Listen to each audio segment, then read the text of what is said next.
Yeah, Okay. let's move on though. Okay. To another topic. I think one that a lot of people want to hear us talk about is 50% chest bonds, right? If anyone's listening, bro, we're in the streets. We're living, but we're living in the streets, bro. Like, please. We're looting. Dude, there's been times where like Sweaty Hotel has no chests. Yeah. Vivid, have you ever been to a hotel with no commodities and no beds? I've been to the Lighthouse up north, and it's dropped me like an SMG. That was it. Like one SMG. I'm talking about IRL, bro. Have you been somewhere like have you been to a restaurant and it just had no food, but the other guy who came in had food, but there was no food for you? I've waited a long time. That's for sure. Bro. But no, We're I've eventually gotten my food, so maybe like we're just eventually getting our loot. Like, I don't know.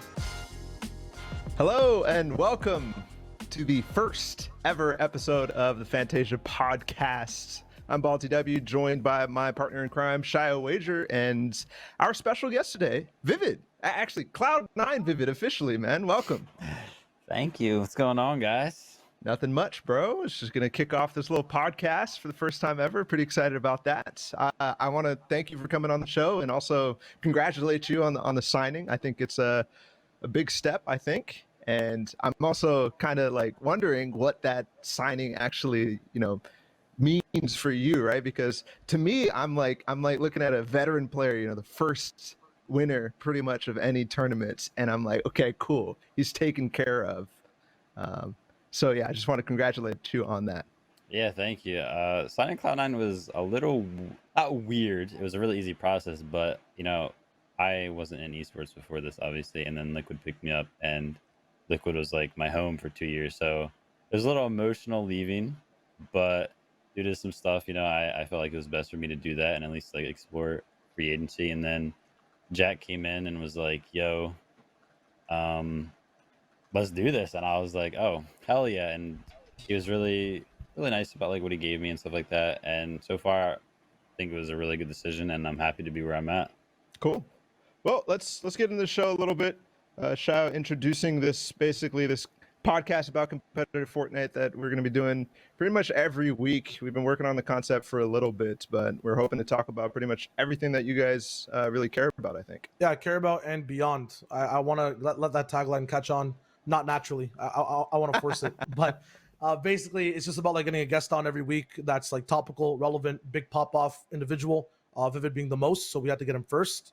And then past that, just talking about Fortnite, man, in like honest ways. And then also like just getting some devil's advocate hot takes. Like I literally want to get blocked by 5 people by the time this first episode ends. Well, so, yeah. We already have Stretch, so we just got to get 4 more.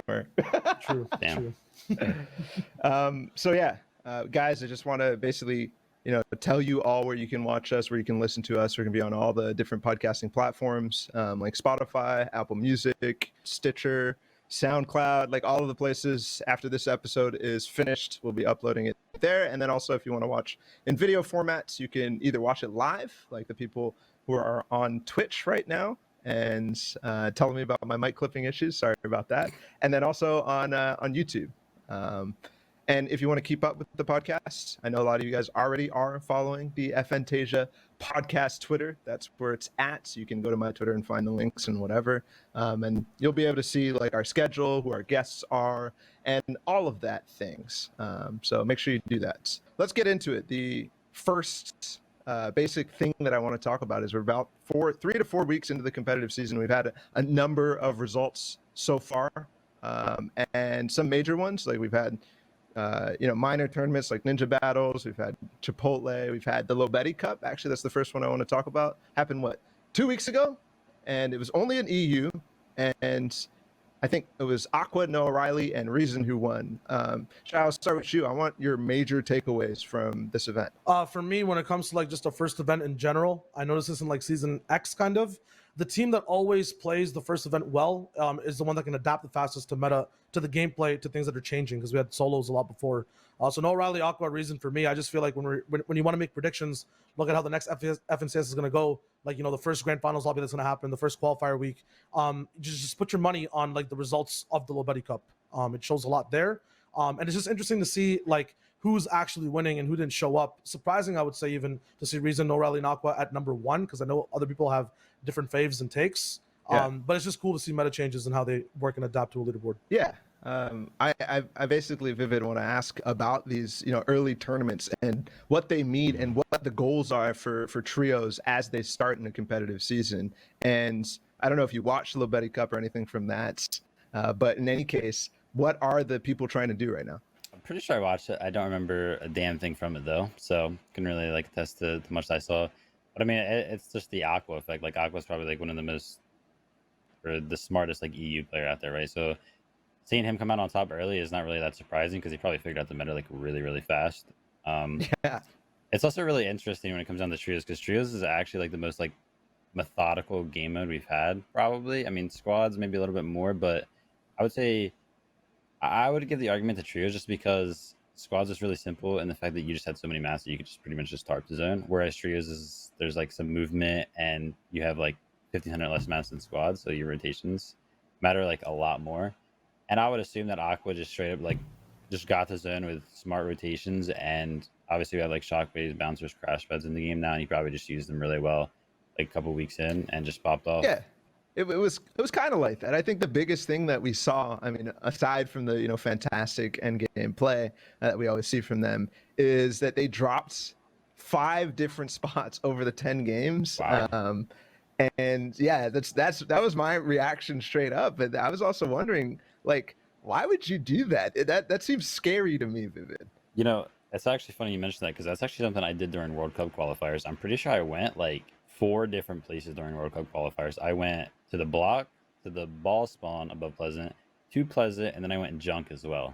Do you set that up? Like, do you practice that? No, Or like, no. It was actually what was really nice about that is that I could like go to any of those spots kind of from like the same glide almost. So I could like look in the sky and see how many gliders are going where, like get like a rough estimate from all the way up in the sky and then see where everybody was going. And that's obviously a little bit different than trios, right? Because it's like solos and I can like, see where everybody's going. But as far as like going into a tournament and just being like, hey, we're going to land 5 different places today on purpose, like I highly doubt that was their plan. They were probably just vibing and maybe it had something to do with like the bus routes where they didn't want to like hot drop, or maybe they wanted the hot drop. It was 150 teams in the finals, so I think that was probably like it was the old trios type final situation. So you never know who's going to be in your game, and you can kind of just like look at the bus. Maybe that was some idea, but it was Doom's Domain, it was Stark, it was Slurpee, it was sometimes Steamy Stacks, like ridiculous amount. Like does that if I'm any of the other, if I'm Mitro, Margrol, and Tayson, is that scary for them because they don't know where they're going to drop, or do you think that they're going to be consistent when it gets to a grand final stage? Nah, I don't think Mitro and them will care that much. Like Mitro will always just land where he wants, and that'll be the end of it. So Aqua will probably be scared in that sense because he probably won't be able to alpha them out. But yeah, that old format was like so good. Top 150 teams and like you were just queuing the games, like that just sounds so good because then it does open up the ability to just like land wherever you want, kind of. It was a weird sense, right? Because you didn't necessarily know who was going to be in the finals. There was no hype around it, and I think it was really hard to watch, right, Shao? Yeah, I just feel like as good as it is in terms of like a gameplay standard, like from telling a story, it's just like I don't know, bad, right? Because like you can't expect a matchup you love to watch to happen once even out of the 10 games. So I don't know. Is it worth Vivid, do you think? Like just for the gameplay? Because I know sometimes players have to come first, but like I mean, there's definitely pros and cons to both. Regardless of like the difference between the finals for like top 150 or top 33, what we have now is like terrible. So I would take either of those. Like top 1,000 to 33 is like, man, like what? Like, oh yeah.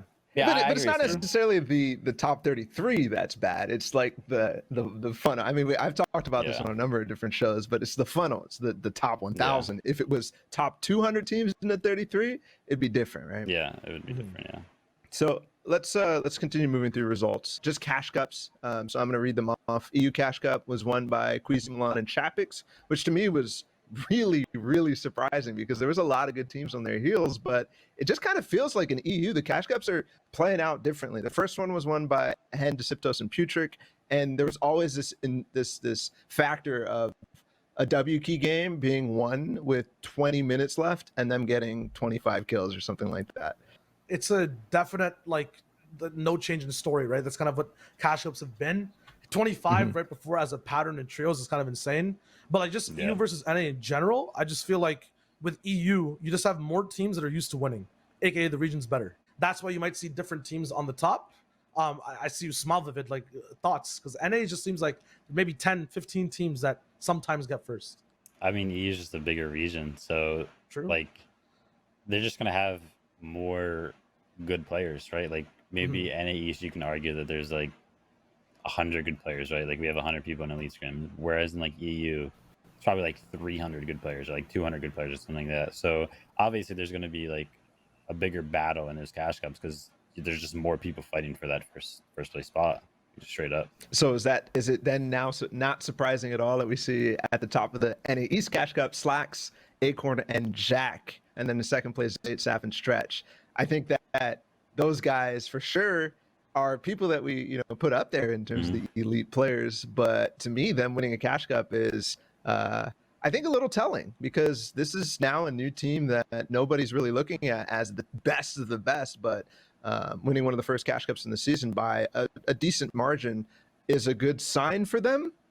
And when we talk about this EU versus NA East and Cash Cup things, sure, I mean, probably all of us will agree we don't really care too much about the Cash Cup results, but does that say anything that it's Slacks, Acorn, and Jack at the top, show?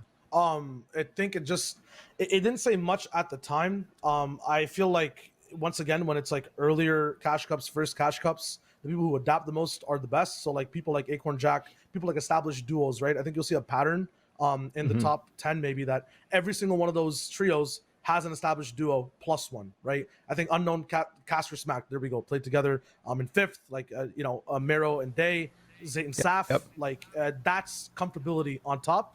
That's just what happens in the beginning. It's just surprising to me that Slacks, Acorn, and Jack got first here, but also in some other minor tournaments as well. So speaking of minor tournaments, there was the Chipotle event that happened yesterday. There's been, I think, one Ninja Battles. There's been the EP Cup in NA East, and also the War Legend Cup. Vivid, did you get a chance to play in any of these? Played in the Enterprise Cup. Or okay. It was called the Enterprise Cup, right? One of those, yeah, the Enterprise Cup or the War Legend Cup. I think I didn't see you guys in there. I played in the War Legend Cup too. It wasn't really like a tourney, though. It was just like scrims with like a leaderboard, right? Yeah, and a cast, right? Yeah. It still gave us some insight. So basically, I think from the people who watched this from more of an overview type of thing, the Chipotle and Ninja Battles events were more like mixed influencer tournaments, right? There was, Nick A30 involved. There was Courage JD coming back for some of these. But still, it painted a picture, right? Because we had Ronaldo, Illust, and Furious take the Chipotle Cup. And then in the Ninja Battles event, Illust and Furious with I forget who their third was in that one. It wasn't actually Riversun who they're actually playing with, but they took third. Like, it's kind of, in my mind, even though these are maybe lesser tournaments, to me, Shio, this is really good for them. And I think this might start to show a trend of them being one of the better trios, because they also won FNCS warm-ups. Listen, like, I'm not sure if there's a broken record playing, but I feel like this is like the 10th time I've heard Furious's name, and man, it's looking up for Furious. He's winning, but like no one puts respect on the name, right? Like, when does it actually matter? And do winning the events matter, or is it about like the general perception people have of the player? Because Furious has won how much now, and he's still, I would say in general, from people, down bad in terms of rep. Vivid, do you think he's down bad in terms of rep? What do you think of Furious? I mean, I don't think there's anybody that's just gonna be like, "Yo, Furious, like you're terrible, like you're never gonna place," or anything like that. Now, like he's obviously got pop-off potential. I just think he's probably getting shadowed right now by Illust, like 100%. Really? Like, I don't think anybody cares about any other controller player than Illust right now. Dude, like, I just feel like nuts. If Furious is like, I'm saying that in general the rep is down bad. I feel like he's GOAT status in terms of what the man did, right? Like popping off in solos. Popping off in a trio he's kind of new with. Like, how is that not like one of the best players of our time right now? Like just coming out of nowhere now on the top. Like, why is that not the rep that he has? Because half of that rep that you just mentioned is coming from the solo playlist, and like nobody gives a damn about solos. I'm not gonna lie. Like, that's just pretty much like if you place first, and like for example, Coop. Like, would you say that Coop gets like more recognition than like Illust or something like that? Yeah, no, but Coop did win back-to-back, so there was that brief week, right, where everybody was like, "Oh my God, Coop's the best new thing," right? Furious didn't have that in my mind after winning FNCS Invitational, and he went on to not really do too hot in the actual FNCS solos, if I remember correctly. There was multiple weeks he wasn't qualifying, and so on and so forth. So, yeah, I don't know. I still think that there's some merit to what you're saying, Shao, because the man has had two of the nastiest trio clutches I think I've seen so far this season. Right, there was the beginning one where he 1v3'd against Chat Booga and Jamper in like the first scrim of the season, and then there's yesterday in my mind. He took out Commandment, Scented, and Edgy in the final moments to win the Chipotle tournament in a clutch way. But Illis did the same thing kind of in game two. So I guess there's merit on both sides. Any final thoughts on Furious, or can we move on? I can half segue actually. I have a cool segue because I feel like it's going under the radar, but I want to talk about it. We're talking about trios, cash cups, older times, older teams. Vividy, sir, I'm going with this. What was the trio you played with during all these cash cups, during all these times, and what has changed, man? Well, for the past, like, what is it, 2-3 months now, I was playing with Sizz and Lazar. Yeah. And as of yesterday, I tried out a new trio. Me, Calazo, and D-Roller tried out yesterday. And yeah, I don't know. Yesterday felt a lot better, even though it was our first day, than like any scrims have felt with Lazar and Sizz for the past like month, I would say. So Dang. looking good, I think. So far, I mean, it was the first day. Could have gotten lucky a couple times. We'll have to see what happens. But This is kind of a trend, I think, in people like breaking up their trios after like the first events of the season. This is the first time we're having a week between warm-ups where you actually have time to work on this. yeah. Is that making it happen more, or is it, just always going to happen, people trying to maximize their potential before FNCS? I mean, I've always been like a really analytical person, and I hate like switching teams because I'm always like a really safe person, and I'm just like a really scared person. Like I don't want to go into like new trio and then it's just like works out bad, or like there's like a risk there, right? Like if I drop them, people I've teamed with for like 2 months, and then go to somebody new and it doesn't work out, then it's like, okay, well now I'm just stuck in this like nowhere land basically. But a week to practice basically has been the most like stressful part about it, right? Because I was like, okay, I only have a week to basically see what these guys got, maybe teach them a couple thing or two. So it's a really like stressful decision that I wasn't sure if I was ready to make, and I ended up making it. And as of last night, I'm happy that I made it. But basically, what it came down to was me, Sizz, and Lazar just weren't getting kills, like literally straight up. Like I think in the Enterprise tourney, I had 6 kills, and Sizz and Lazar had like 2 each. Yeah, let's move on though. Okay. To another topic. I think one that a lot of people want to hear us talk about is 50% chest spawns, right? And I think the first thing I'll say is, for sure, all three of us have the same opinion that it is a bad change, 100%, and really bad for comp. My question is going to be, is it something that we can live with? No. Silence. Absolutely not. It's actually ridiculous. It's actually ridiculous. Like I'm not even kidding. That is the most ridiculous change probably ever. Like you can take into account all the mythics, all the other, like that's ridiculous. Like reverting on that is probably like one of the worst decisions they've made in the past like 2 years. Not even kidding. Why is there no mech depression over it? That's my question. Like the most like, and this is why I understand like this question is being asked. Like I feel like people are living with it now, bro. Like when mechs were out, everything, all the content creators, everyone was just like depressed. But right now, like it's coming down to like deflection is basically what it's coming down to, right? When you got mech'd, there was nothing else that people could blame other than just like okay, I got killed by mech, like F mechs, right? But basically what has happened is it's turned into like this passive change in the game where people, instead of taking the loot that they are guaranteed to get and like switch up and stuff like that, they're contesting people. And instead of looking at the problem, which is 50% spawn rate, and basically there being less loot on the map that people can actually just go and get for free, they're just contesting other people, right? So now when you look at like elite scrims and stuff like that, where we used to have like 90 people alive first turn, now we have like 70 to 75. And instead of people thinking like, oh, well, this is happening because of the 50% spawn rate, they're just like, oh, these idiots are contesting me and my job's not, like, why are you here? Who are you? Like, what? You're never going to make any money in this game. Like, it's just deflection, basically. And they actually don't know, like, the actual root of the problem. It's basically just 50% spawn rate. So it's not, I think it's not as clear as, you know, a mech problem. Yeah, it's something that, you can adapt with. So in a sense, the answer is yes, we can live with it, but we're obviously not happy with it because we are making adjustments, right? We're contesting more. Yeah. We have less people alive throughout the game because there's more people shambles. But it's just not a fun experience, right? Now listen, Honestly, I don't even know how we survived a full chapter with this amount of chest spawns. It just feels crazy to me. It's Dude. actually crazy. gameplay was different. We're being, I feel like, a bit too professional about this. Like, if anyone's listening, bro, we're in the streets. We're living, but we're living in the streets, bro. Like, please. We're looting. Dude, there's been times where like Sweaty Hotel has no chests. Yeah.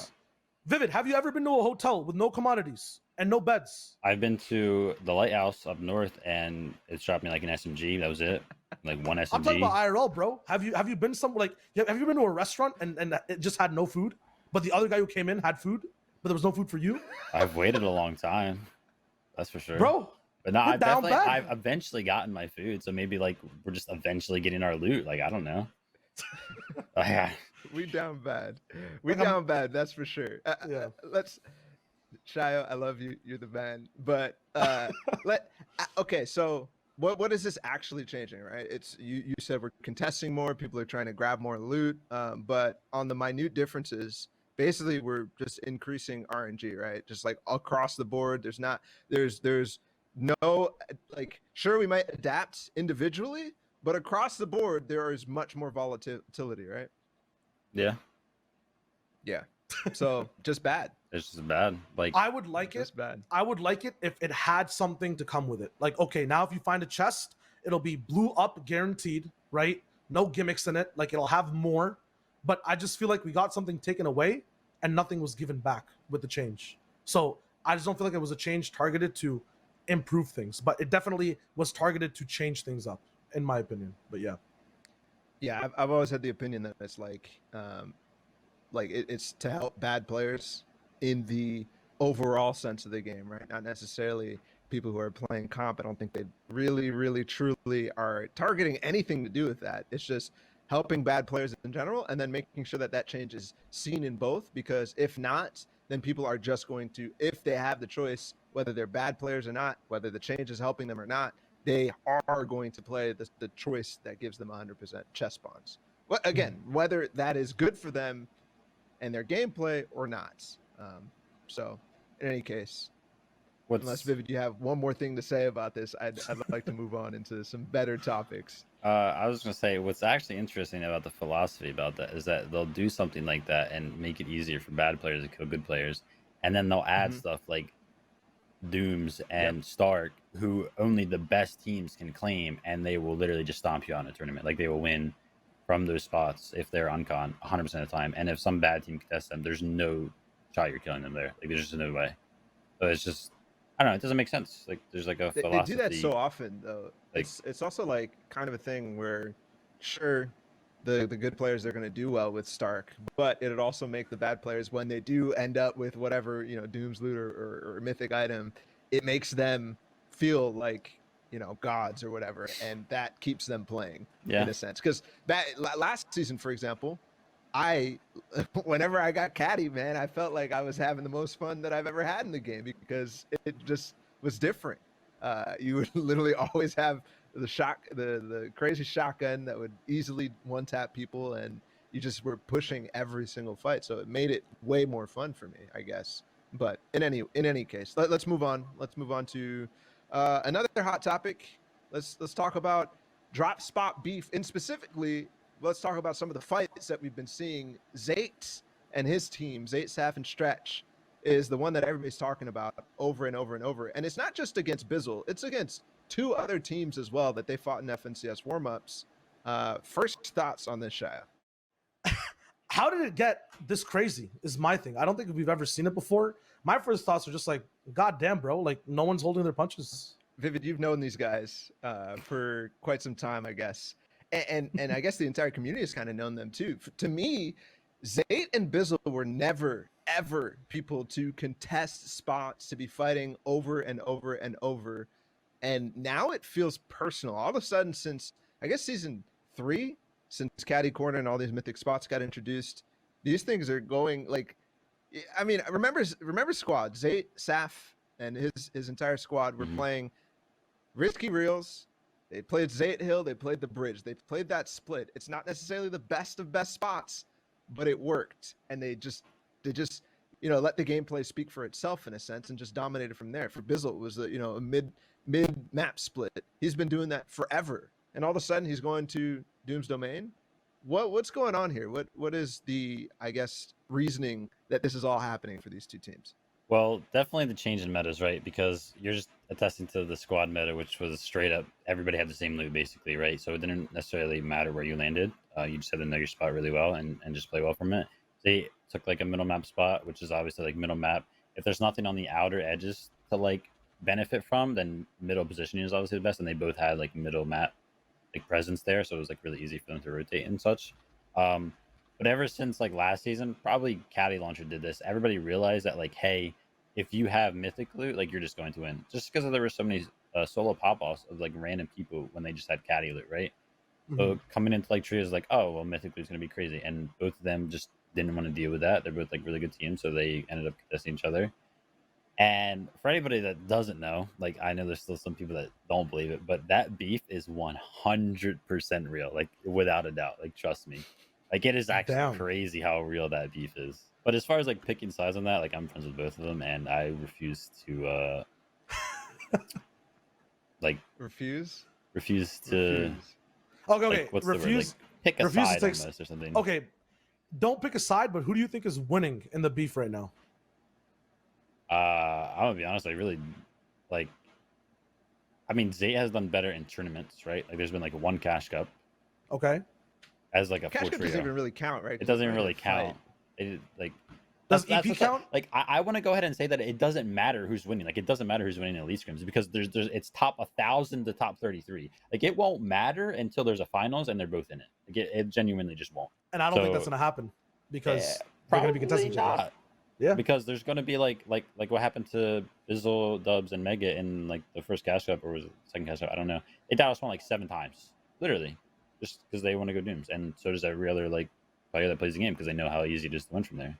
I think that so far, Zay, Saf, and Stretch have proved that they're going to get to the final stage in most of these tournaments. I mean, there's been mostly just custom tournaments, and then the one War Legends Cup, or not War Legend Cup, the FNCS warm-up, right? Oh. Mm-hmm. No, the FNCS warm-up is what I'm talking about, where they proved that they'll make it through the finals, and Bizzle didn't.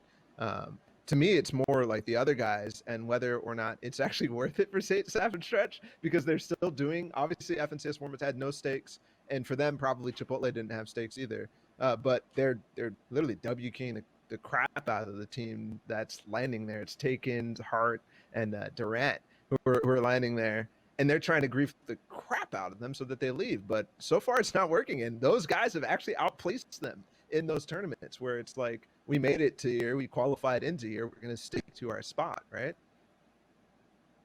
Yeah. Well, what's funny about that, it was just talking about the Chipotle tourney, right? It really didn't matter who outplaced who there, right? Because if you were contested in that tournament, there's just no way you're winning because it was top 3 for money. So, like, I was like, oh, yeah, like, congrats, you guys, like, won us spawn once. But then you're going to look at the leaderboard and just be like, oh, I guess it really doesn't matter that I won us spawn on. So, contesting anybody in that tournament was kind of dumb. I mean, it was definitely just like Zay wasn't going to leave because obviously he wants to outfit up and stuff like that. But I just go to some splits, man. Like I just play the game. And they it's can just, go for a little mythic even with the splits, like there's this like kind of line tossed around where like if you're not contesting the best spot on the map, you're not playing for first. And I'm not sure if that has anything to do with it. Because like people win from splits all the time, and Dooms is kind of busted. So is Starks and the stuff you get from it, right? Especially Starks, but like. I don't know. Does that line have merit? I think so, but not really. When you actually think back to any of the important big spots, Retail Row, Season X, like nobody in the major regions won from Retail Row, right? The Grotto, nobody really did well from the Grotto. And then you look, maybe Caddy was the only example of that, but just because it was like you can be contested there and you still have the Shockwave launcher, that's just ridiculous. But even then, they weren't. I guess the trios tournaments were mostly only Cash Cups, but still, yeah.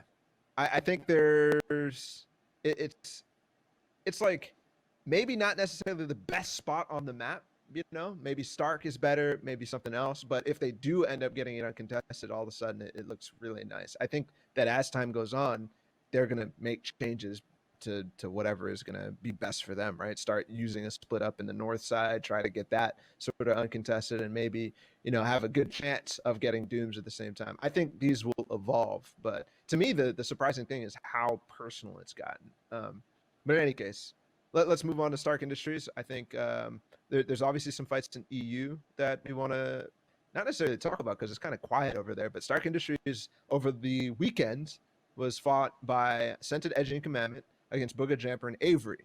And this fight went a completely opposite direction. I think it was even over warm-ups, but Scented Edge and Commandment are choosing to leave. They're going back to their home of Misty Meadows, and that's uncontested for them so far. I mean, obviously, we'll see how the season progresses, but so far, nobody's fighting them there, and obviously, it's working out, right, guys? Yeah, I don't think their placements have like changed at all. Like I think they've placed like pretty much the same from Misty and from Stark.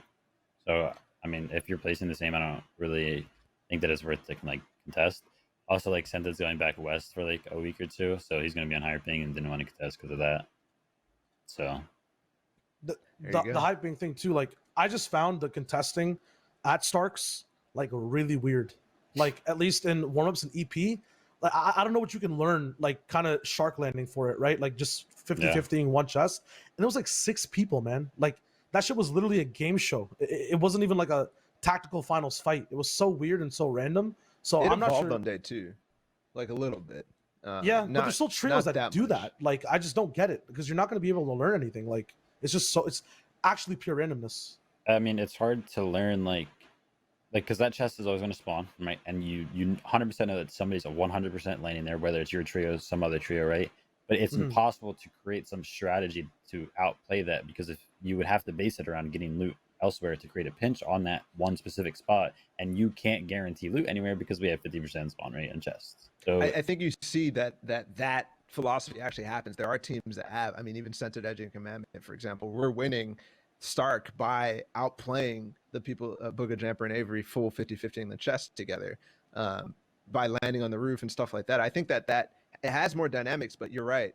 Sometimes the loot on the roof is not going to be good enough to, validate a strat where you're going somewhere else and you're trying to, set up a pinch, just like you said. I do think that actually the Stark Industries fights are probably more interesting down the line than Dooms, right? Because Dooms end up with, just normal fights in most cases. I think when there's 3 teams there, it gets a little interesting, but Stark Industries, when it's just straight up 2 teams, kind of can play in a situation where there are outplay mechanics. I mean, you can land at the hangar, for example. That's what Booga was doing in DreamHack in solos, and I think there's splits that can work overall.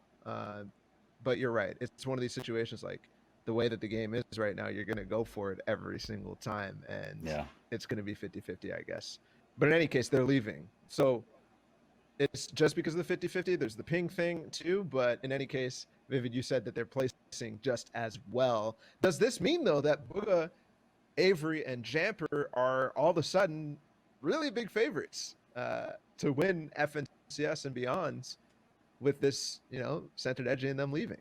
I think, what's actually funny about that is that I don't know. Like, I think that they just need like a pop-off day. Like, I think that the Booga, Avery, Jamper duo is a pop-off trio, and they're going to be able to get the loot for it, right? Because just purple pumps and like really good loot, and they're just going to need to like basically just shit on everybody and just run around because they're all like mechanical nuts. They're all like really good at fighting.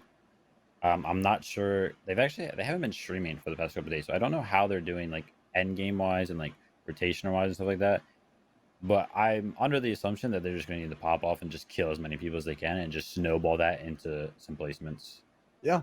I mean, if you're leaving with a purple pump guaranteed for 3 people almost fast and you have a rift for position, that's loot and space that you have. So that's the recipe for easy pop-offs. But it's just weird that like it's not already happening, like people aren't already taking notice, or like it's not already there. Like I just find that really odd. It did happen for Mitra, Marvel, and Tayson, right? At Stark, the first day uncontested, they popped off and dominated, and that led into, even though they were contested on day 2, doing pretty well in the UF and CS warm-up. So I think that there's still a key, like Vivid's alluding to, right? They just need a pop-off to start to catch up. And then once Yeah. they have that, they'll be there, and they'll be running with the Stark loot in tow. But in any case, let's move on from the actual like results talk and stuff like that. Let's start looking for the the news this week or in other weeks as well, since this is our first episode. We're not keeping up all the way. This is about 2 weeks ago, and essentially we're looking at cash cups and the region lock change. So cash cups are region locked this season, and I know that we're all NA East, so there's probably going to be a biased opinion here, but I want your thoughts. Let's start with Shayo on region locking in cash cups. Is this good or what? Best change, man, and I will double down on that. I'm telling you, I get it. All right, I get people want to play more here and there. There's structure in terms of what times you're playing. The tier 2, tier 3 player can actually get a legacy and move up and play in their region. I can pay attention to EU and have EU players, and I'm NA as well, bro.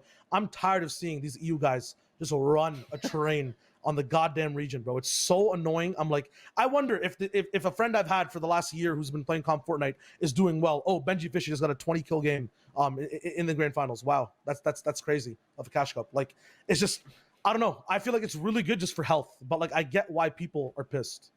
Maybe do you have the same idea, same thoughts here, or different?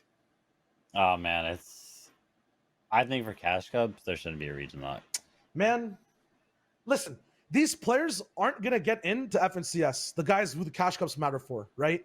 Like, and past that, like, I don't know. I know cash cups are the most serious, and this is kind of a stretch of an analogy, but like, imagine an EU player qualifying for Worlds off of a different region, right? That's how I see cash cups. I know it's not a World Cup qual, but it's like your entire story is just getting stinted by these guys who are nuts. And I know they're nuts. They know they're nuts. And like, they have the region. Just win on your region. We're chilling. I think if this was FNTASIA, it'd be a different like topic entirely. Yeah, I get some of the validity of like, oh, I want to see my favorite players win every single time. But I think it's interesting when EU players do well. I think it was really interesting when the one EU team of Thomas HD and crew won on NA. I think that was dope. And I also don't think I really care that much about cash cups. Like, to be honest, like. I actually love the idea of being able to wake up, play EU solo cash cup, and then go play NA East solo cash cup, and then play NA West solo cash cup, right? That lets me roll all the way through. Actually, that's where I played the most cash cups. Why is that good for you versus arena? Because, man, I don't feel like that's a cash cup thing. Like, I just feel like there's not enough validity and seriousness in playing the normal ranked queue, so you have to go for cash cups, and then people might be pissed because now, instead of having their normal ranked mode online for 10 hours a day, they're locked to 3. It is an actual ranked mode. That's I get that, like, but it's an actual ranked mode. But it's a thousands and thousands of dollar cash cup, man, that like people should be getting a fair chance at. And I just feel like it's and so that's the thing though. Like, it's not a fair, like, you could play on EU too. You could go do exactly the same thing, right? Bro, like, for the developing player who's trying to get like a record built up, it is bad when it's not region locked. And it's just like, it's just so weird. It's just so weird. Okay, so basically what you're saying is that since there are good players that can play on high ping, that a player who is playing on their region shouldn't be able to be outplaced by them simply because there's like better players out there. I'm just like, saying, if somebody can consistently place on 100 ping, maybe that player that is on his own ping doesn't deserve that recognition that you think that he deserves, right? No, say that again. You got to run that one back by me because okay. So if there is a player out there that can outplace, let's say Bobby's on 0 ping on EU, right? Okay. Yeah, and Zay's on 100 ping from NA East, and Zay outplaces the hell out of him, and Bobby gets like 50th, right? And you think that Bobby deserves recognition because he's nuts, but he just got outplaced by Zay, even though Zay has 100 more ping than him. Maybe Bobby doesn't deserve any recognition at all then.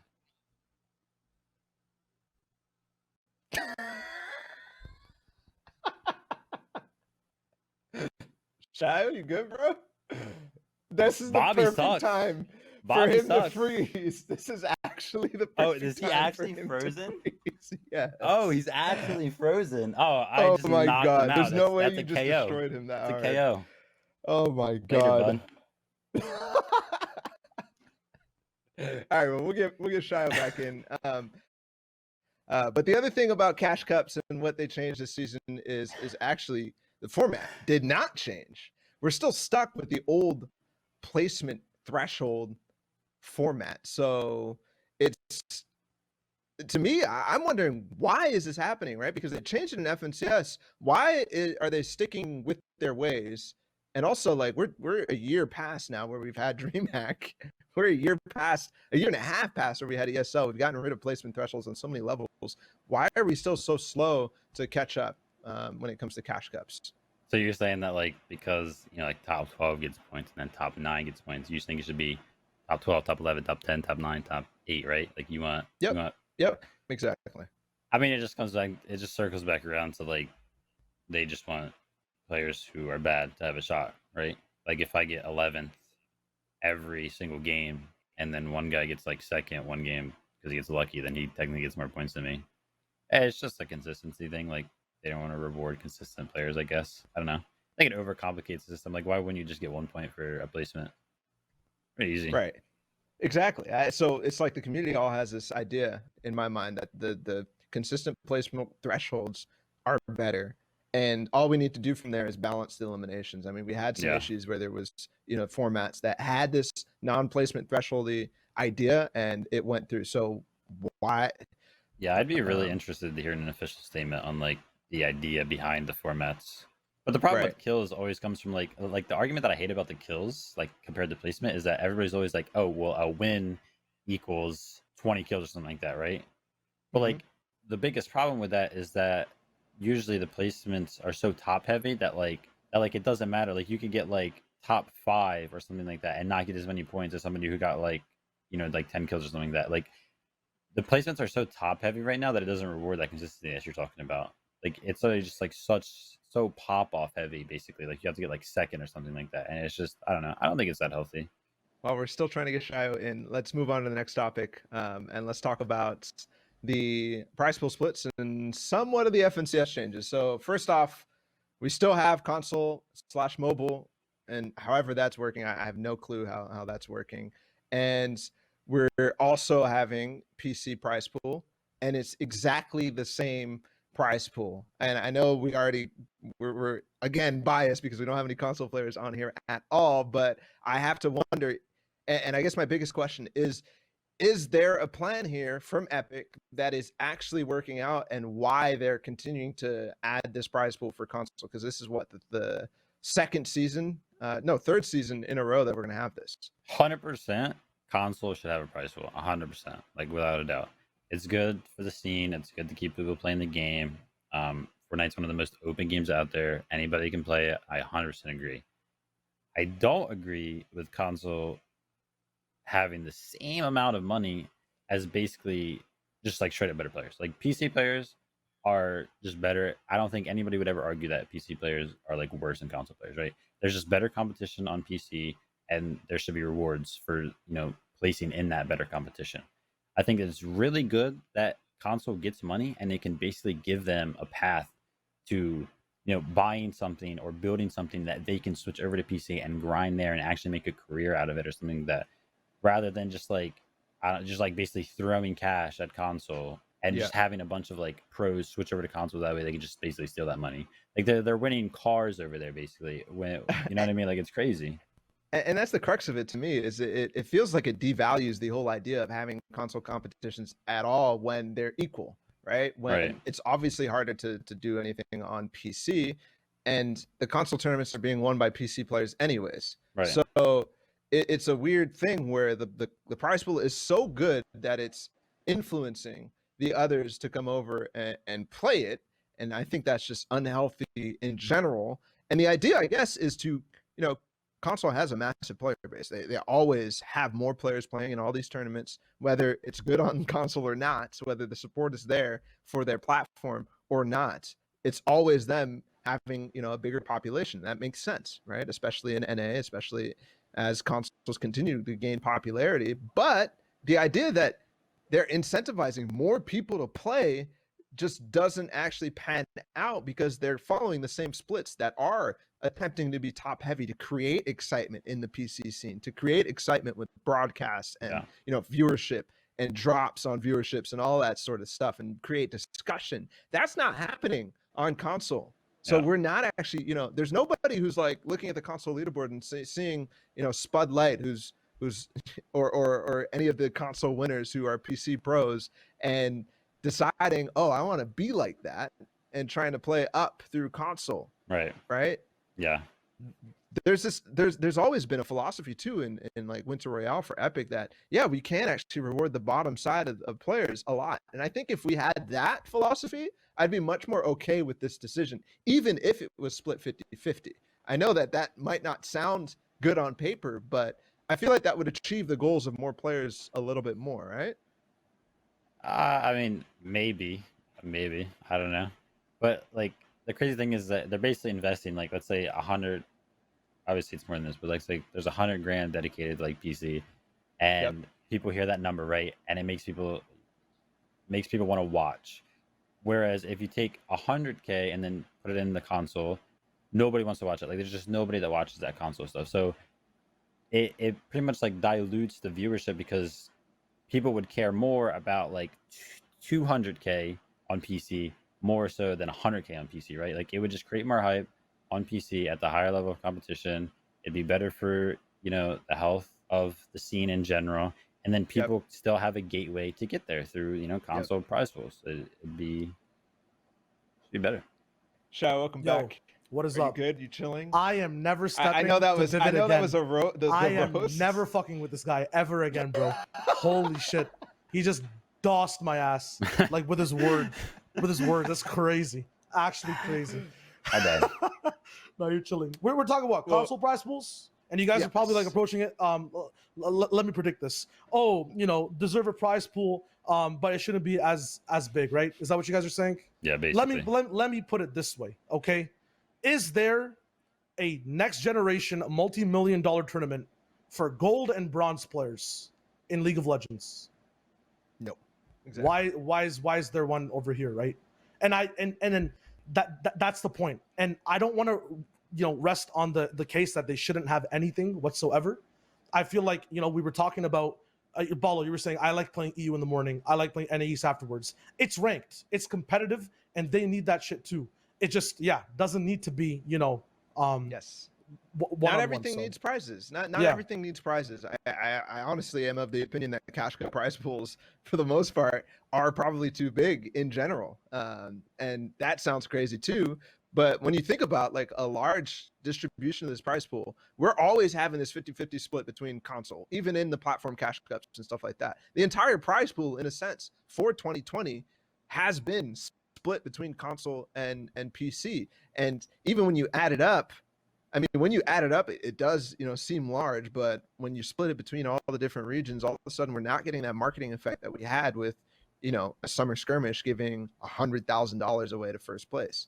We could be there, but you want to know what I've always wanted to happen? I would wish that if there was like an FNCS season running, like a comp season with tournaments, that whatever console was playing was not called the FNCS. I wish that they had a tournament. It was different. Maybe the format is slightly different too. The pricing slightly different. The split different. Yeah, and like I just don't like saying that. Like like Coop is an FNCS champion, and then there's this random guy who also has that title, right? That I've never seen play before. It's so weird. Like, true. It'd be like, like Roger Federer is a 3 times tennis world champ, and by the way, your neighbor too. His son is also a world champ. That's crazy, man. Oh, you haven't seen him play? That's so wild. Like, that's just yeah. Very well put indeed. Let's move on to just basically a similar topic, but you can pull that tweet back up, the Benji Fishy tweet, where we last week had a collective freak out when we all realized that the prize pools were not even close to what we are used to.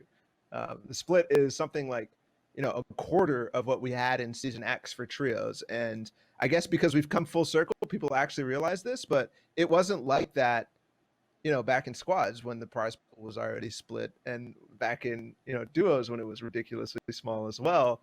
I think this is actually a rise overall since the prior seasons, but like, is this sticker shock, or what do you guys, why did we freak out so hard about this? Viv, you're in the trenches there, Vivid. You probably have a better take than I do, or like a more relatable one. I mean, I guess it just like incentivizes people to just win, right? And it incentivizes people to care more about who's winning, because there's just a lot more on the line, right? Whereas now, I guess it just comes from like they're just spreading the money out more too, right? Because I think if you look at the other graphic, like right here, 10th gets 13,500 for the current EU FNCS, and then I think on the last one, I can't remember how much it was, but it was like pretty sure it was four less times than that. Oh, it was 4 times that for 10th in the Yeah, old it season. was high. Go back, Robbie, real quick if you can. The 10th was Fourth 9 or- point, dude. 19K. Wait, no. But like, see, so I'm saying like 10th now is still more. Okay, than yeah, 10th it is was a back different then. different right? distribution for sure. Yeah, yep. But obviously, first back then was 4 times more. So like they're just distributing the money, and I mean, It's not like that though. I mean, you look at the overall prize pool, and it's significantly more. Over like I don't know what the number was, but I think it was 10 million or something like that in season X trios. Now it's something like 5 to 6 million. I haven't Okay. done the math entirely, but it is 100%, and that's including the console too. right. Right? That's including the console track, maybe even including. It's funny, people aren't doing the math like that anymore. It used to be like, oh, here's the splits between everything, but I'm not Yeah. even seeing those tweets anymore. That Yo. shows you somewhat of the interest. I'm looking just at the stats here. Like, so with this 480 for first in Europe, right? $480,000, kind of crazy. But were there cash cups going on at this time too? Mm-hmm. And they were intense. They were intense. Okay, so like 3 times more, and it was like down the top 100. You know, that type of cash cup. if you were just to add, like, I just feel like the prize pool split hurts so much just watching the numbers, and then to like ask you the question, like to answer your question, I feel like it's just regret that people have, which is why they're shocked. Like, people literally had a chance to win like hundreds and thousands of dollars, but just probably didn't take it as seriously, and are now pissed because they're better, right? But they don't have the shot. Like, I feel like that's there in the shock. But I'm looking at the prize pool split. Like, if you just added even 20,000 more to first, second here and there, it would look a lot better. But the other thing is that, do the prizes actually matter? Like, shouldn't it just be about the title? No, of course they matter. I think that's the whole reason why we had such a boost in interest in the scene entirely, was because the prize pools were massive, and they're still massive. Yeah, I think it's good. I think if we had, so to me, I feel like the prize pools being so massive and garnering that interest was too early, right? I wish that it had turned and spiked, and I know that's not how the business works, and that's not how Fortnite has made their money at all. But still, I feel like we have started when we had the most prizing when the scene was fledgling, and now we're somewhat developed, and all of a sudden our pricing is dropping. That's why that hurts so much. But in my mind, it's better, right? It's more sustainable, because the season X prize pool, they're not making that much money. Yeah. Like that's actually way overspending, and they're not getting that value back at all from comp. So they're kind of realigning it, is what I feel. Yeah, I'd be curious to see how many players, like how it's affected like player interest in events as well, right? Like surely it must have player count must have gone down, right? I think that player count has actually slowly been increasing since chapter 2. Really? Right? Yeah. Especially with COVID going true. on, and people being A at little home and stuff like that. inflation But still, there might be a slight inflation, but in general, I think the trend has been up, because there's been more tournaments, there's been more support, there's been broadcasts of return. People are starting to actually know that these tournaments are on and stuff like that, and it's modes that people can actually play. But in any case, we're starting to run out of time. We have somewhat of a schedule, though we're not truly keeping to it. Let's talk about the last FNCS change, because I think this one's really interesting, and I have some interesting thoughts on it. We now have double finals happening throughout all the different qualifiers. So not only do we have the 3 stages, but that third stage has an extra day, basically an extra 6 games. I don't understand this change whatsoever. Like, I get it. FNCS Invitational was really nice to be able to play 2 days over one, especially when it came to grand finals. I thought that was really, really fun. I liked it at ESL Katowice, but this is a qualifier. So what are we trying to change here? What issue are we actually solving by adding a second day? In my mind, there's not enough stakes for the qualifier days for that second day to be worth anything. I feel like it's, wow, the thing that people love to watch most is grand finals. let's just do more of that. It's easily broadcastable. There's a lot of content to make around it. And it'll be, the same 33 teams that we can build a story around through broadcast, through the games. And like it gets slightly a little bit more consistent in terms of who can win, which I agree / disagree with. But I just feel like that's what it is. It's that simple. It's just easier to watch. I actually don't even feel like people enjoy watching the customs more because of the downtime on their favorite players, right? Most people are watching the player streams and stuff like that. Yeah. And semis and opens, they're always seeing them pop off. So it feels more exciting, I guess, when you're an uneducated viewer. I see the idea, though. Broadcasting finals is easier. But to me, this is just going to make that even more arduous, and it's going to make that experience even worse because like we're already seeing people grief in the very beginnings before the season has even started. We're seeing people grief for drop spots, and now we're going to see that after week 1. It's basically every team that means anything is going to qualify in week number 1, whether it's through actual qualification spots or through series points. And then week 2 and week 3, they're just going to be griefing their spots. They're going to be griefing Grotto, freaking Frenzy Farm, whatever you want. I think this is going to be really bad, in my opinion. Yeah. Because there's going to be a point where you probably have like enough points and then you can just kind of go do whatever you want. Because there's just so many games, right? Yeah. Like if you play 10 games out and you're in like first by like 50 points, then what is the point in playing these last 3 games out seriously? Exactly. There's not. You can literally just go, if there's some other good team that's playing with you and they're like on the threshold, you're just going to go land on them or something, or like try to find them. And add on top of that, the prize pool being reduced, where the weekly prizes are not as significant and people won't care as much about them. They're not, 100,000 for winning a week 1 qualifier on EU in Season X. It's not like that anymore. People aren't caring about that. So stakes being this low is going to return in the most uninteresting.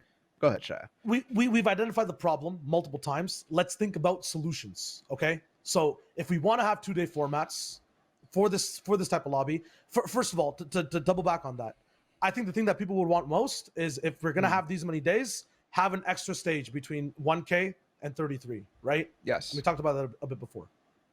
Right. So the ideal solution is remove the second day and just add another semifinals or whatever quarterfinal stage to reduce the amount of people going from round 3 to round 4, basically. Now, let's live in Epic's world where we're forced to have the 33 for 2 days. An easy fix, I feel like, is don't have a joint leaderboard between day 1 and 2, like a cumulative one. Instead, we go for having like series points seeding given out on that day. So in day number 1, first, if you get first, if you get second or third, you get a certain amount of like overall spirit points, seeding points, whatever it is, right? And on day number 2, you get those again. You combine those points, and then that I think that would work if people cared about series points in general. But Vivid, have you ever thought of series points? Like, have you ever done any sort of math whatsoever in regards to series points? It's pretty much been like, oh, look, we got like top 50 like every week. Oh, we're probably in. Like, you know what I mean? Like, it's just like usually play good enough. Like maybe you get unlucky and you don't qualify for any like the actual finals, but series points definitely like add up. So they're always good to have. But I'm pretty sure that just like overcomplicates it though. Like imagine having like a leaderboard that leads into a leaderboard. Yeah, it's just I'm trying to solve that problem you were saying, right? Like of someone being 50 points ahead. Like that 50-point difference wouldn't be there, but the first and second place point difference would be there, right? So then there'd be less grief on day 2, and we'd have a fresh new slate for a tournament. Yeah, but like they're still like secured in first, right? Like they would still get the same amount of series points for that thing, right? Yeah.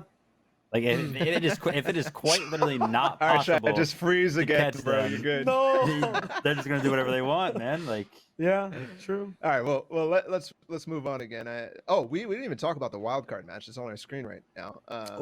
That to me, that's awesome. Just straight up to explain what it is. The wild card match is going to be during heats. When we get towards the seasonal finals, during heats, people who did not qualify, there's gonna be top 8 per heat are going to qualify through into grand finals to bring 32 teams in, right? I didn't do the math right, but in any case, there's still one extra slot remaining. And what they're going to do is take a full lobby evenly distributed from all the placements of the 4 individual heats and play one single game. And whoever wins that gets that last spot in grand finals. I think that's super exciting and a very interesting concept. It's one game. One game. One game. Wow. Wow. Dude, It harkens back to the summer skirmish days, right? Where it's like you have to win 2 games and the tournament's over, but we're gonna play infinite amounts. It's different. It's the complete opposite side. On paper, That sounds game, terrible. That game Sounds is terrible. going to be stacked. yes. is that game on broadcast? It has to be. Why would they do that without it being broadcast? That would be In my the opinion, most- this is like a game made for broadcast. Yeah. That will be the most interesting game out of any of the final games, 100%. Like this will probably be. I feel like this match should get the most views, 100%. Like, It if will. you don't watch this, like that That's game's gonna be crazy. crazy. Dude, low key, I feel like that match is gonna be a little bit more hype than actually the whole tournament. 100%. Like Like- that has so much hype around it. That's actually crazy. Oh, but My we only question get one is: of those, is so- it like the people who are going to have the most points in that game, or is it the winner of the game? And in any case, it's probably in the rules.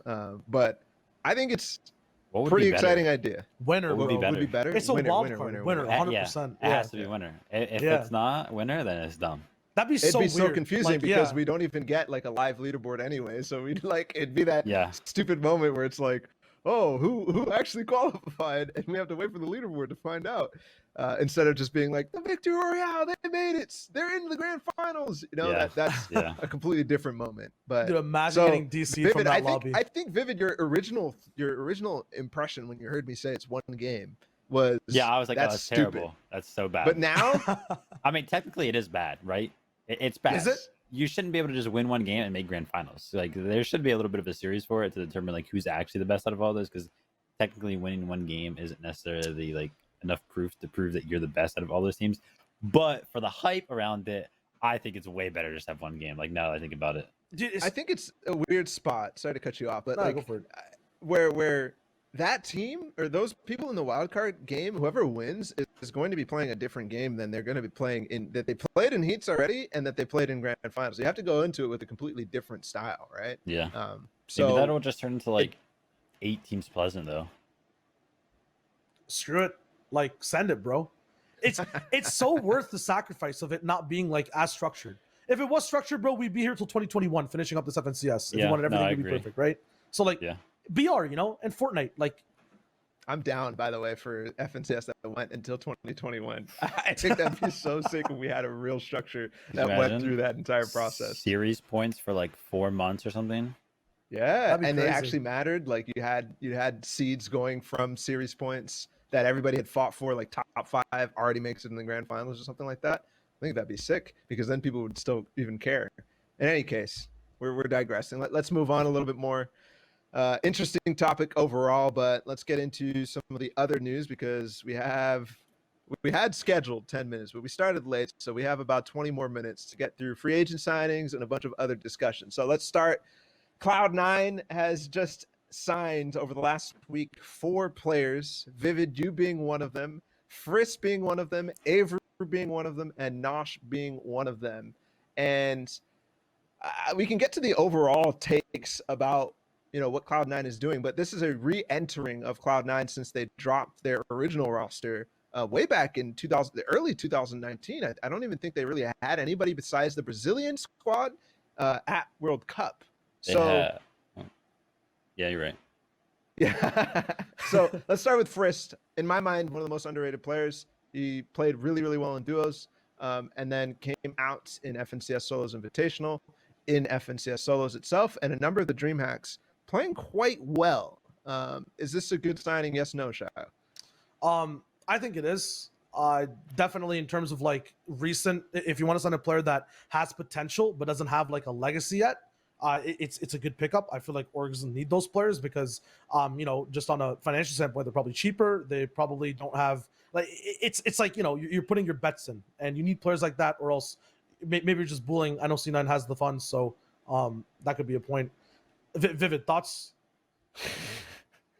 Or like, I asked the question: is it a good signing or not? Vivid's answer then has to be yes. okay, then let me ask a better question then, right? And it can segue to a different Please. point.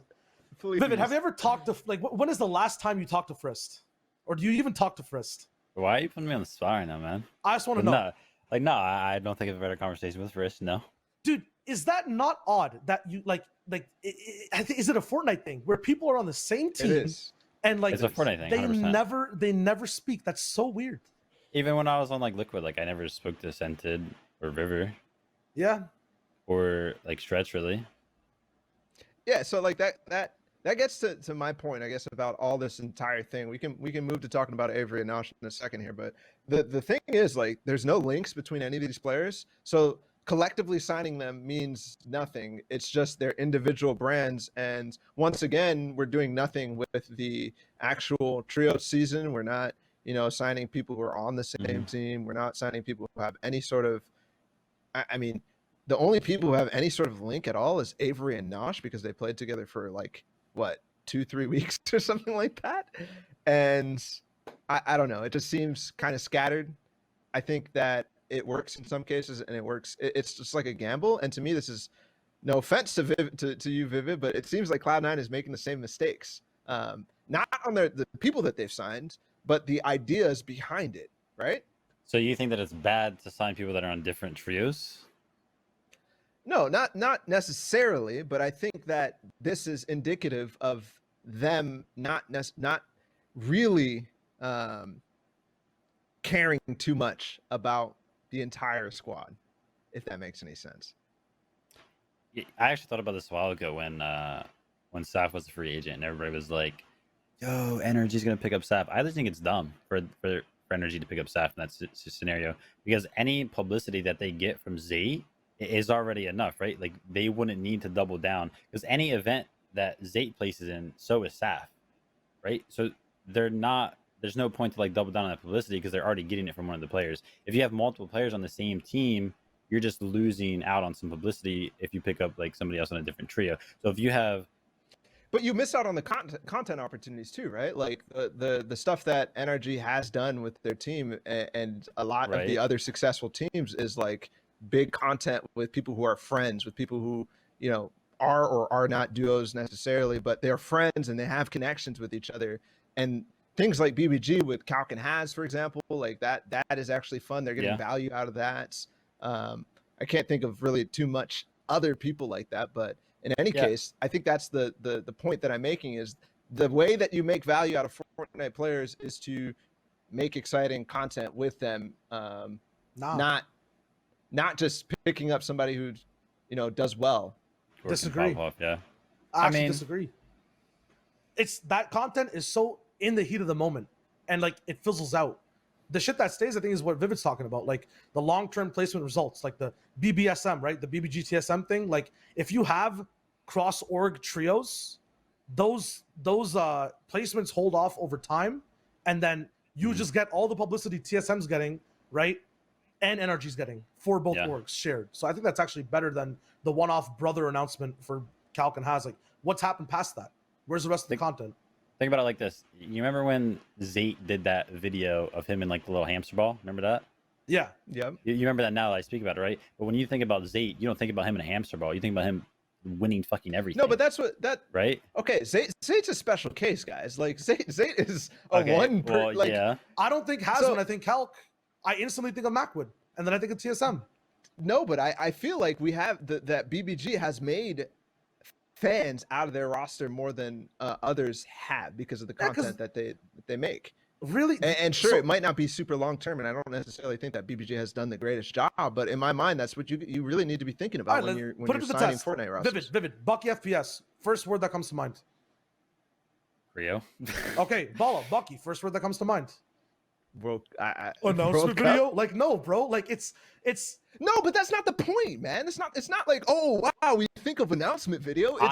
We're thinking of the players, right? We're starting to understand and make fans of players, and the results are not doing that on their own. So that's what I'm saying. When there's no relation between Cloud9, it's going to be so hard for them to make any sort of important content or make fans out of the players aside from their results. It's like, but the results only thing that are Cloud9's the game, able to bro. do with this roster is tweets oh, I think Frisk that's just enough. got first in a That's cash cup. enough. No, it's not. Yes, How listen, do you watch, value 'cause out of that at all? It's not about that, dude. It's like, okay, Vivid's on C9. Vivid places so well. Damn, Vivid C9 plays well. Who else is on C9, bro? Let me go check out their trios now. Look at that value. Nobody like that's the way does it works. that. What? Nobody does that. Absolutely Cap, bro. nobody does Cap. that. If Nah. Calc's popping off and like there's BBG tagged in there, I'm there and I'm like, like 20% of people are curious and they go somewhere else and they see the teams there. That 20% is never gonna happen if the whole roster is the same. Like you want to keep tabs on all the different players. All right. Tell me. Hold on. XSET, for example. Yeah. Do you not think that people have looked up XSET way more because it's a full trio of XSET players who are winning a tournament? No. I think so. No. I think that they'd look okay. Actually, yes, because they're winning tournaments and whatnot. But what about this? What if Zayt was on XSET and Avier is on XSET, right? I'm not looking up NRG. And Knight and Shark aren't, right? Like if Knight and Shark aren't on XSET, I'm looking up XSET the same amount. I literally as I don't would be care now. at Cap, all. bro. If one Actual cap. because, If they had two other players Nah. who were winning and were signed, you'd be looking them up the same, if not more, than right now. And that is the hard truth. I agree though that I think that the content creates a relationship between the viewers and the player, right? But I think the only thing that will maintain that relationship would be placements. So if you sign people who are bad and do content with them, I don't think people will care to keep that relationship with them because people will care more about players that are placing. Yeah, I think that's valid. In general, unless the player has a certain amount of personality, that's fantastic, which we're not getting out of the 15-year-olds that we have in our scene. Unfortunately. Okay. Anything else, Shai? Before we move on, we got more people to get through. Honestly, no one's searching for Lord NM content, bro. You know what I'm saying? Like. Anyways, let's just move on. Move on to the next point. Oh my god. Okay. Reverse 2K has announced his new signing. He's signed to Team New Age or New Age Team. I don't know exactly. Yeah, Team New Age, and they've also revealed their mansion. My first thought was, congrats, Reverse 2K, of course. This house is dope, but what is this team? That was my biggest reaction. That was my visceral, what is this team? I can fill it in for you because I think they're missing a word, right? I think it should literally just be TNA House because the house is all that people care about right now. Deadass. It's because it's one ping that is popping and popular. Is that a good or bad thing? I'm not sure. It's a dope way to lead things forward, but I feel like that's why certain, tier 2 players are interested, tier 1 players are interested to jump straight through and get towards like this org is because they have this commodity. Vivid? I mean, yeah, that's pretty much their selling point, right? Like, what's the point? What? I think they literally branded this as like, hey, anybody wants to get signed and come to like a Zero Ping house, like, hit me up. I think 50 post was right, like the guy who's recruiting everybody for that. Yep. I haven't seen. What's interesting is, and now I'm going to wrap back around to like the last topic and say like I haven't seen anything else from this team other than like these pictures. They're just like the mansion, right? So maybe when they get there, there'll be some stuff. But I think that like stuff like this is good for the scene. It's orgs coming out and signing players, giving players. Oh, it depends if the org is reputable, bro. I'm confused overall. I mean, I guess that doesn't matter. I don't know anything about the investors. I don't know. Like, there's no. True. They just signed a bunch of like editors and stuff like that, too. By the way, so it doesn't even like it's not just a house. Obviously, there's going to be some sort of content, and graphics, and brands. I am worried. The most concerning thing is their rollout. Reverse is the only competitive player, correct me if I'm wrong, on this team. Dreamhack is starting in literally 3 days. Like, where are the other players? Because this is an entire like portion of a month of events that they're not going to have a say in unless Reverse places, which I think is an issue. Is Reverse is he the only player? No, there's Oliver, OG, and Till. My bad. And I think that's it. I think maybe there's some other guys too. I think maybe part of that trio with Reverse, which I think could be really cool. But in any case, chat might be spamming it, right? But I had no clue, and I had researched this a couple days ago, so I didn't refresh this research in any case. But still, like, to me, that's kind of mind blowing. And you're right. All right. Well, in any case, One thing I do want to bring up, 50, your boy 50 Vivid, he's like randomly hopping org to org and having these like amazing deals and signing good players. Like what is his role these days? Is he still coaching or? I have no idea. Okay, all right. Well, we'll leave it at that. In any case, let's move on to another new org, Gamma Gaming, which I forgot to look up the soccer player that owns this org. I'm sure Chad is going to start spamming it like crazy, but regardless, I think he plays for Arsenal, and they started this org and they signed probably some of the best free agents in Europe, and also opened up another house. So it's excited to see. Basically, like the same thing as TNA, then, right? Like they just Yeah. pretty much. It's just as of right now, it's just a house. I'm hyped to see which org these guys will be on in 5 months, man. Listen, we've seen this happen before. Sports guy comes in, makes an org, it's hot, they have like 2 videos, and then it disappears. Like, what's happening? Granted, though, that these are actually goats. Like, the players on this team are goats, and it looks kind of more legit. I think Gaming, I also think about like mixing drinks with G Fuel and stuff, so I'm not sure where the branding's coming from. I wish it was a bit different. That's a personal thing, though. But I just hope this org stays, man, because that's just what we've seen. Well, we have another one of these, soccer star type orgs in True. M10, but yeah, I don't see much out of them other than the players that they signed. They signed Nyrox, they signed Motor, right? And since then, question mark. So to be fair though, they have lasted more than 5 months. It just seems to me like people are getting baited into creating an org, whether they like have a super interest in competitive Fortnite or whatnot. The follow-up is not there. So regardless, I think it's good. I think this is better than TNA. Vivid, you said, the same thing. I don't know who the owners, I don't know where the money's coming from for TNA. I know, there's somebody reputable behind this, and they're not going to just, walk away from the scene. Hopefully. I mean, crazy things have happened in esports. So I just wish that like patch notes or something, like or like a like a rundown as to this is what we want to do this year. That'd be sick. That'd be a good conversation. Like public, like how much information should be public when it comes to orgs and like contracts. Very true. Cloud9's actually doing that in CS. They are doing that in CS. Vivid in Fortnite? No. As far as I know, no. Would you like to be the first person in FNTASia history to leak the contract? I don't know if I can do that. True. No, true. You probably can't. You probably have to can't do that. Look into that. In any case, okay, Team House is cool. We've talked about them. Let's move on a little bit more because we're coming down to the end of the episode. DreamHack October is coming up, and they've announced their schedule. They've moved to basically have it 2 days still, but it's now separated.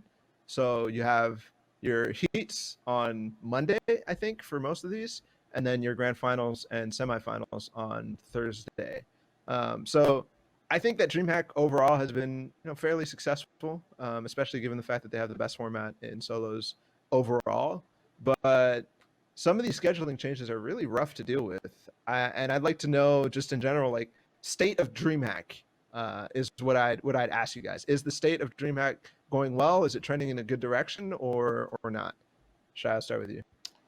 I wish you started with Vivid, but I feel like I just don't know what like the state of the scene looks like with practice, man. Like what you have to do. Like there's a big FNCS tournament going down. Are the prize pools almost similar between these two events too? How do you practice? State of DreamHack wise, I just feel like we're actually getting events too fast and too much to where the last DreamHack event might not matter as much, and the next one doesn't matter either. I'm not saying like a glorified cash cup level yet. That's what it is to me. I think it's a glorified cash cup at this point. True. Just like a little bit more structured and reasonably scheduled in comparison to some of the older stuff that we had where it was like 6 hours directly in a row with customs going from opens to customs. But in any case, it's a glorified cash cup to me. The pricing is not where it was for Anaheim, where it was one event, because they split $250,000 over all three. But I still think it's fun. I think it's more fun than a cash cup, because there's a broadcast and there's an actual structure to prove who the best player is, and the finals are exciting as hell. So I think it's good. This schedule really bothers me though. Semifinals and grand finals, I thought was always a bad idea, right? And we've done that now 3 months. We're going to do it 3 months in a row. Wait, why is it? Heats are on the 5th, which is a Monday, and then Mhm. finals and semis are on a Thursday, which is Vivid, the where 8th. else would you put them? Because FNCS is on the weekends, man. And Friday. Yeah, but like still, why wouldn't you just put like semis on like one of the other weekdays? Cash Cups and Wild Wednesday.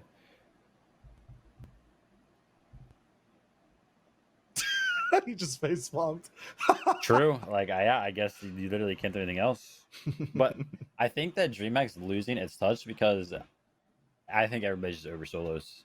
Like literally every time I see anything related to DreamHack, everybody's just saying, "Oh, can you just make it duos?" or "Hey, can you make it trios?" or just anything else.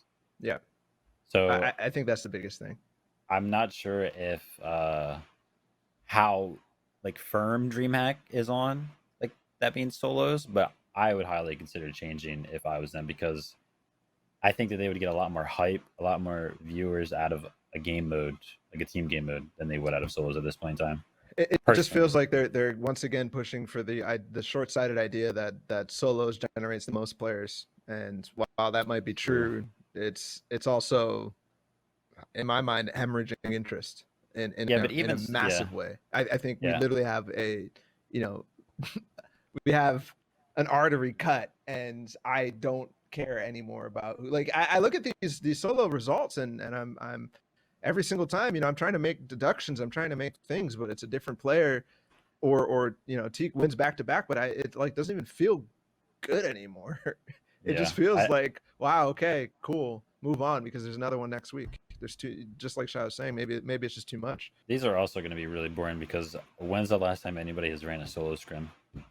Like these are going to be like somebody's going to roll the dice on like picking what meta they want to try to play, and whoever picks the correct one is going to win this event basically.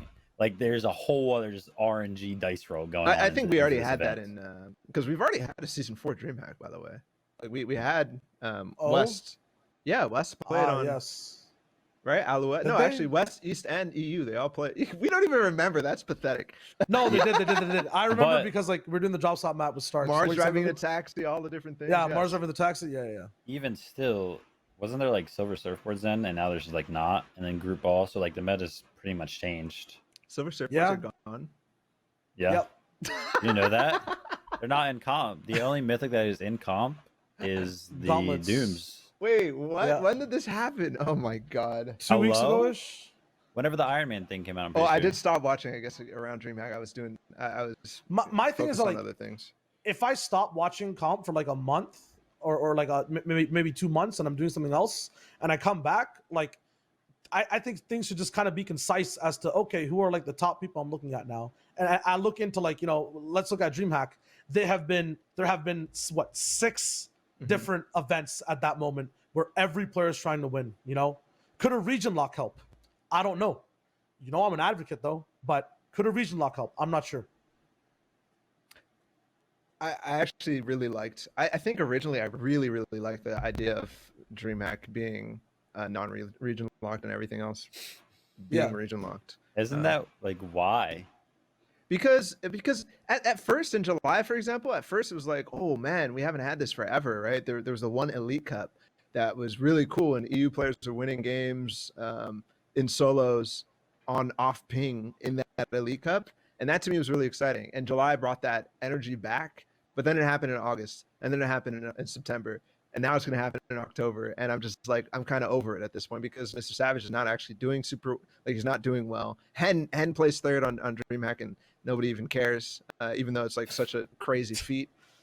Like, wait, what's the side? It's just there? funny. It's just funny. It's like I don't know. It's just funny. I think solos just all about the winner, and you don't really get much more than that out of it. And half the time, people don't even care about the winner. Okay, cool. Well, there you go. That's DreamHack. Getting to the end here. Let's talk about like next week. We'll do like a big full-fledged FNCS preview. We'll talk about who our favorites are. We'll talk about our predictions, all of that, because FNCS starts in a week and actually a single week from now. But let's hypothesize about the future here a little bit. What does the Fortnite competitive world look like after COVID-19, after we're done? Maybe 2021, we get a vaccine or something like that. Are we setting ourselves up for success? That's my first question, Shayo. It's an interesting question. I just like we haven't attempted much like in COVID in a sense, and like remote has worked really well. I feel like for like this entire year in telling stories and the broadcast. I'm thinking about like in FNTASIA as well. I'm not sure what else there is to do. I know we've had like tests in the past when it comes to like, you know, Secret Skirmish, testing like World Cup stages and stuff like that. It'd be a no in terms of the answer to your question. Like there hasn't been much discussion or even talk about what is going to happen in the future. I wonder if there's like an idea if they're my guess is no, just knowing Epic, the way that they've handled COVID, they have been working from home for forever, it feels like. And my guess is that they're not really coming out of this like, oh, let's, you know, next year once you know we hit our third spike or whatever it might be, they're not coming out of this like, let's try to run a LAN where, you know, we have a bubble, that sort of thing. They're not doing the League of Legends. It's just not worth the risk for them. It's not worth the time. It's not worth the investment at all because it does cost more.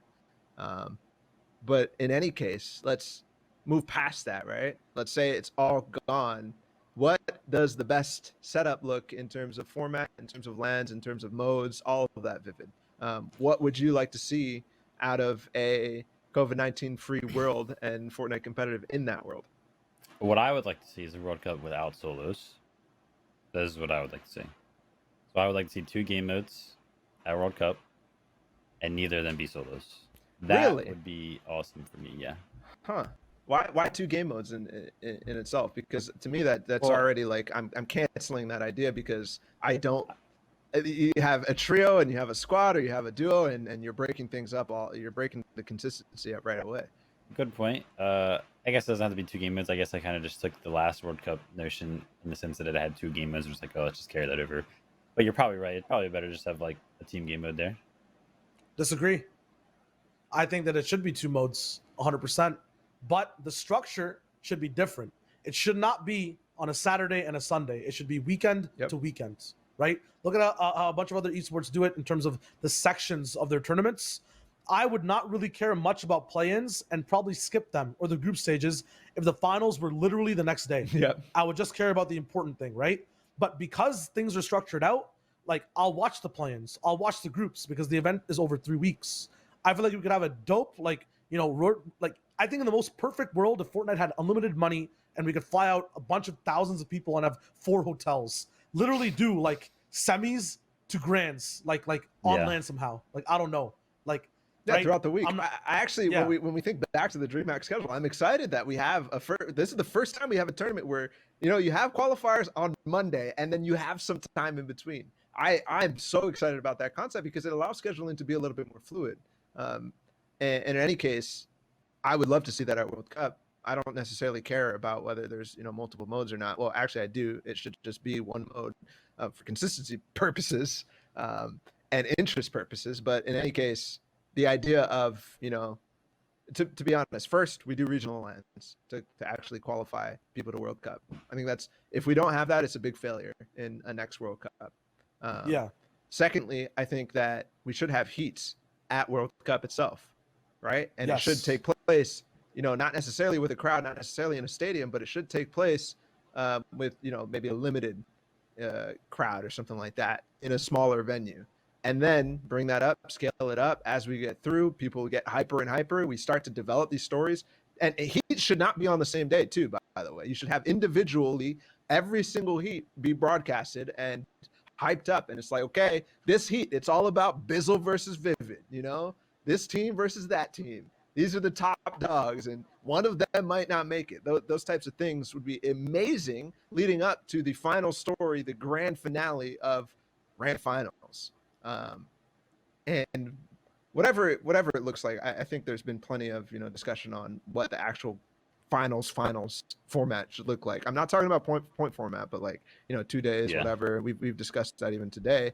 But in any case, I think that just that structure alone makes for a more exciting event and one that will generate even more buzz than what solos did, which was already crazy. There's a point that I want to bring up about COVID though, before you asked your question, is that I think Fortnite actually gains value in terms of it being an esport the longer that COVID goes on, because it's actually one of the only esports that is currently running, even though COVID is still going on, right? Like CS:GO, everybody's like lost. Everybody's like, oh, everything's online. Like nobody really cares. League's obviously doing their worlds, just like really cool. They're doing inside of a bubble. Like outside of that, like no other esport is like doing LANs. And for Fortnite, it's just normal to do everything online. So I think it's actually it'll gain value the longer that it probably goes Yeah, on. and I think just the open structure, the thing that they pushed so far and so long, is, you know, perfectly positioned for this. Although I definitely think that we've had some issues, competitive integrity wise, over the last 6 months of Fortnite esports, and I think that's an understatement. Actually, I think and I'm not even talking about the things that people are probably coming to mind right now, but just in general, it's an undertaking that I think has been overlooked.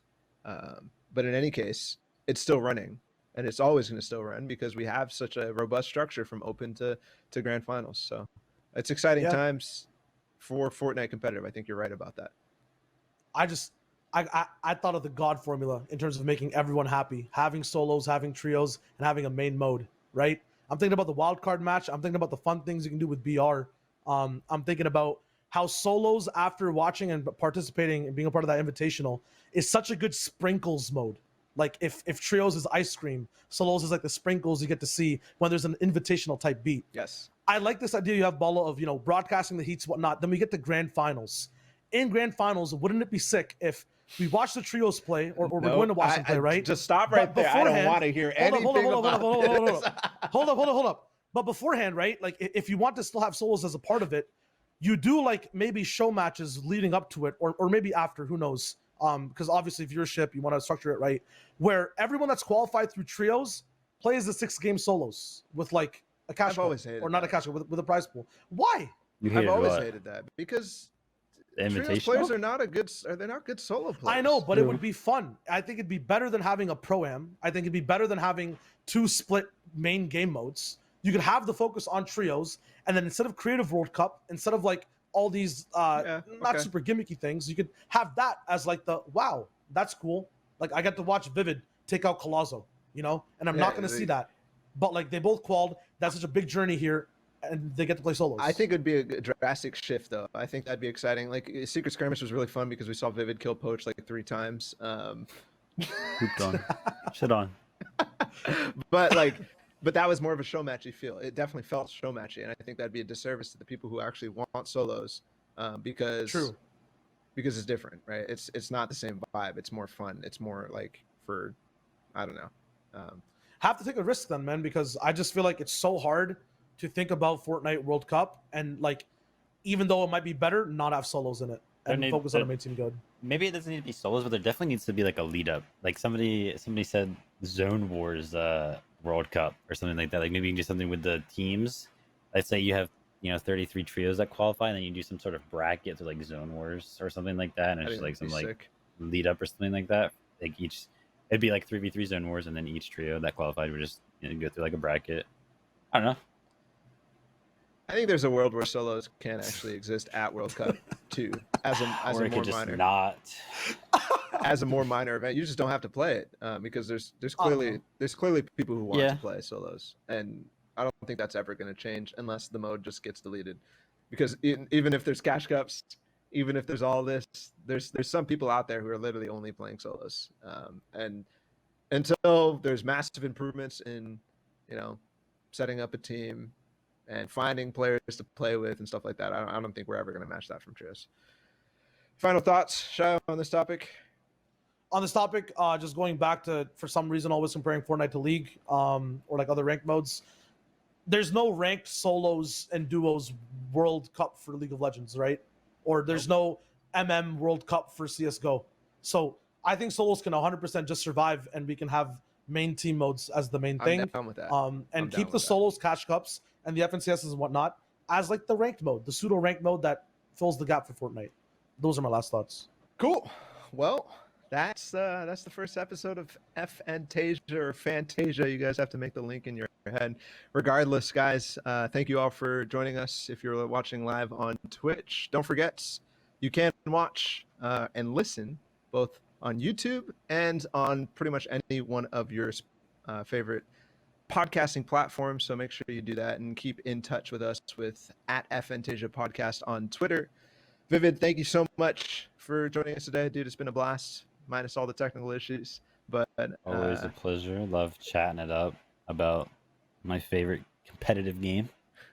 yeah, it's always fun getting your insight, and I think that it's a really, really good thing that we're hopefully going to be able to get more guests, and maybe you'll come back on in the future. But getting pro players and the rest insights that we don't normally get to see. You don't even post to Twitter, so this fact doesn't even matter. But usually I'm like, all we get to hear is Mitro's rants on Twitter. But hopefully we'll be able to get some really good insight on this show in the future. So that's going to be it for us. Thank you guys so much, and we'll see you next time.